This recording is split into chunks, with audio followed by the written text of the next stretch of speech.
Okay, on today's video, I'm going to be talking about something very abstract on it because it is difficult to hold on to something that is still inside a computer.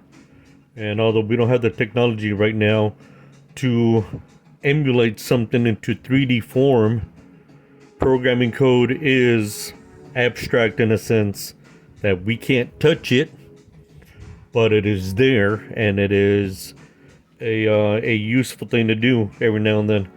So I am studying Python programming, and in doing so, I realized that it is a very useful programming language. And it being a very useful programming language, it'll do just about anything you tell it to do, like most other programming languages. But it happens to get temperamental every now and then. It decides it needs something out there that's called a library, and I'm not going to go into detail about that. Once you start looking at Python programming, you'll see what I'm talking about. The required libraries to run a program. But here's the other flip side. I'm not programming anymore. I understand the concepts of Python programming. I am having AI write my programs for me.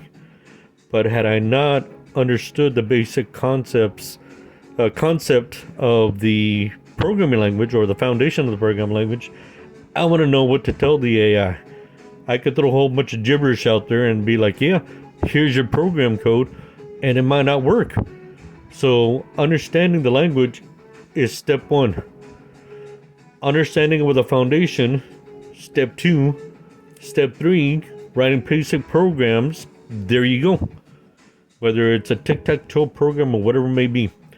Okay, so case in point, I tell AI what I need out of the Python program, and by example, I needed to figure out a mathematical formula for a computation that I needed to figure out percentages, and then, like say by chance, if I wanted to sell something, it would tell me in terms of percentages what the item's value was and how much I could possibly get for it if it was used. So that's what the program code in AI was created, and in doing so, I was able to write a program where I could prompt the user, and then from there, it would run the program, do the math, and then give out a result on the screen.